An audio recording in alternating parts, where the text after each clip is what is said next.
Hi, class. Welcome. It's Dr. Lindner. We're going to talk about an interesting concept called rank and rankle. It stands for receptor activator nuclear kappa and receptor activated nuclear kappa ligand. Okay. So think of if this is a cell,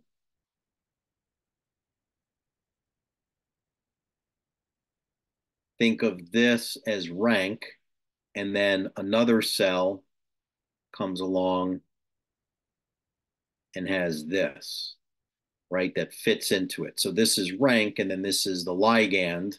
This is rankle, okay? And then something magical happens when they connect.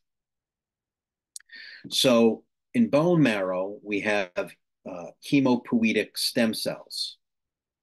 Hematopoiesis is blood cell production. So we have the ability of producing red blood cells. We've got T cells, and then we have these other, hematopoietic stem cells can evolve into an erythroid progenitor. An erythroid progenitor means to produce erythrocytes. So it has the ability of producing red blood cells. Then there are lymphoid progenitor cells. So there's different type of lymphocytes like T cells and B cells. So the lymphoid progenitor can increase the production of T cells. And then we have myeloid progenitor cells. And myeloid progenitor cells can evolve into an osteoclast, a macrophage, and dendritic cells. So these are more immune system regulated, right? Like when macrophages are in circulation, they're clearing away debris. This is going to happen when your immune system is upregulated. Dendritic cytes are part of the immune system, and osteoclast as well. They break things down. So the pluripotent hemopoietic stem cells differentiate into myeloid, lymphoid, and erythroid progenitor cells. The commonality of origin and the factors that govern their differentiation are keys in understanding the relationship between immune regulation and accelerated osteoclast bone reabsorption. Now, mesenchymal cells can differentiate. These are stem cells. These are found in connective tissue, right? Mesenchymal cells can evolve into fat cells, cartilage cells, and osteoblasts. Now, what ends up happening is if you're funneling all into here, if all the energy is making fat and fat and fat, then cartilage and bone starts to diminish.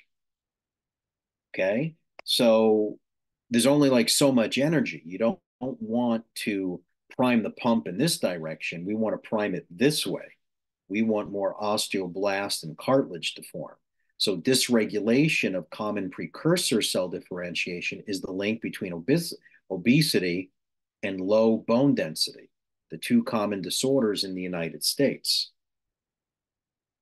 So now, how are osteoclasts formed? We have this hemopoietic stem cell that moves into a progenitor cell. And this progenitor cell can evolve into a pre-osteoclast.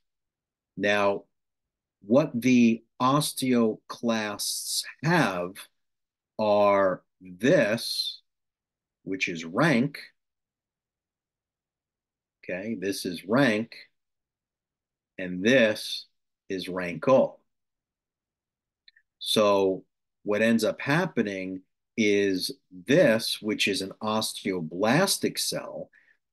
So here we have an osteoblast, and this osteoblast has this receptor activated nuclear kappa ligand. Okay. And then you have this cell, which is your osteoclast. It's going to have this, which is rank, receptor activated nuclear kappa. So when the osteoblast comes in and connects, when you have the rankle that connects with the rank, what ends up happening is this ends up becoming an active osteoclast. So when this happens, you end up getting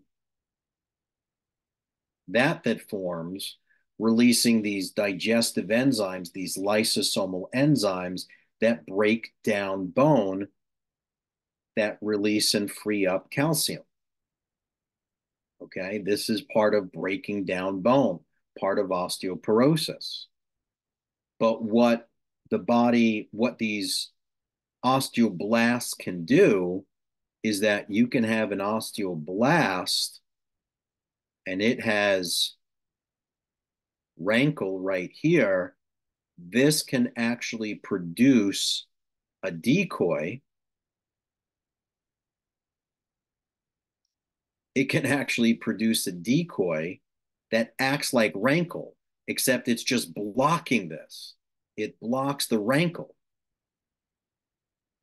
It's a decoy. It shows that this is occupied so that this never stimulates the osteoclast to break down bone. And this is called osteoprotegerin. Osteoprotegerin is a decoy. Okay. But what we want is this healthy relationship between osteoblasts and osteoclasts. We want healthy bone remodeling.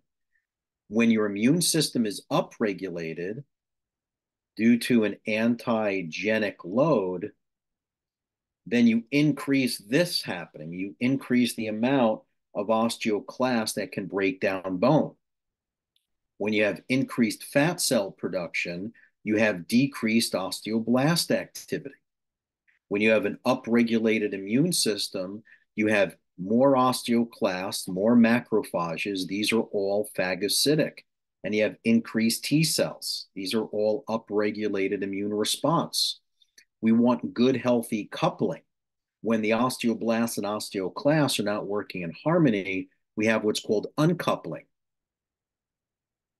Uncoupling of bone remodeling, it's more than just estrogen deficiencies. The uncoupling of the remodeling process results in bone loss.